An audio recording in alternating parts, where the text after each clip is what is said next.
नमस्कार मित्रों, आज के इस वीडियो में आपका हार्दिक स्वागत है। आज इस वीडियो की शुरुआत मैं किसी कहानी से नहीं बल्कि एक सच्ची घटना से करना चाहता हूँ। सिखों में संत सिंह मुस्किन का नाम बहुत पॉपुलर है।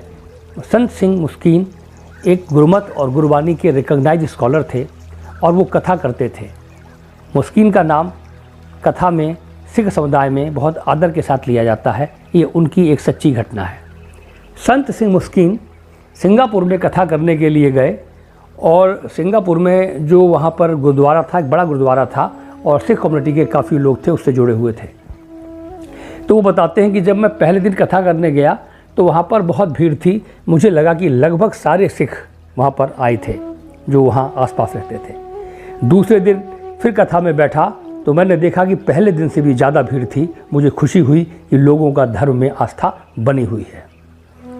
मुस्किन कहते हैं कि जब मैं तीसरे दिन कथा करने के लिए गया तो मैंने देखा कि वहाँ पर गिने चुने बुजुर्ग, स्त्री और पुरुष बस वही बैठे हुए थे और भीड़ गायब थी। पिछले दिनों के मुकाबले 1/10 हिस्सा ही वहाँ पर आया था।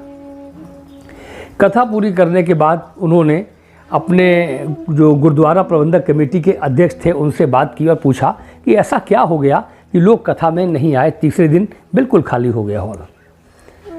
तो प्रबंधक कमेटी के अध्यक्ष ने उनको बताया कि हमारे गुरुद्वारे के ठीक सामने एक बहुत बड़ा होटल है और उस होटल में आज के दिन और कथा के समय में ही वहाँ पर दलेर मेहंदी का प्रोग्राम था। तो सारे सिख दलेर मेहंदी के प्रोग्राम में पहुंच गए और लोग कथा सुनने नहीं आए।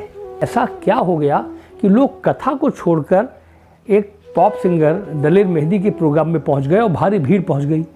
फिर मैंने एनालिसिस किया, विचार किया, चिंतन किया तो मुझे एक बात समझ में आई जो कि मैं आपसे यहाँ पर शेयर करना चाहता हूँ। विशेष बात है, मुझे लगा कि लोगों का ये मेंटलिटी है, मेरी भी, आपकी भी, हम सब की, कि हम जो भी काम करते हैं हम उसका रिज़ल्ट तुरंत चाहते हैं। हमको उसका लाभ तुरंत मिले, उस काम को हम करना चाहते हैं और जिसका रिज़ल्ट डिले हो उस काम से हम लोग बचना चाहते हैं।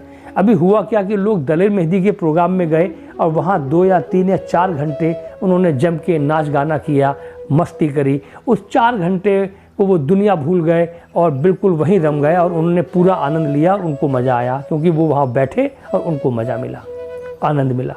और अगर वो कथा में आते, संत सिंह की अगर कथा में पहुंचते तो उनको जो ज्ञान की बातें मिलती वो उसको अपनाते, उसको फील करते, उसको अनुभव करते तो जीवन में उनको लाभ होता, आचार विचार उनके आचरण में सब में सुधार होता जो कि उनके जीवन को सफल बनाता। लेकिन वो रिज़ल्ट कब आता? 2, 4, 10 साल में।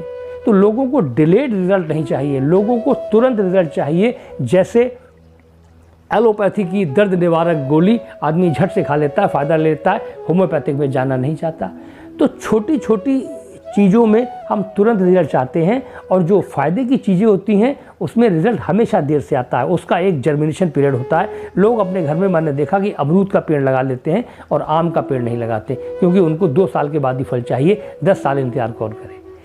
इसलिए याद रखिए, जीवन में जो बड़ी चीज़ें हैं वो अपना परिणाम देरी से देती हैं और जो तुरंत परिणाम दे, समझ लेना वो हल्की चीज़ें हैं। तुरंत परिणाम वाली चीज़ों से मैं ये नहीं कहता कि बचना चाहिए, उस पर ध्यान देना चाहिए। और जो चीज़ें देरी से एक निश्चित समय के बाद परिणाम देती हैं वो हमेशा हमारे लिए फ़ायदेमंद होती हैं। इस बात को याद रखिए। आज की वीडियो में यही मैं आपको बताना चाहता हूँ। आपने मेरा वीडियो ध्यानपूर्वक सुना, उसके लिए आपका हृदय से धन्यवाद।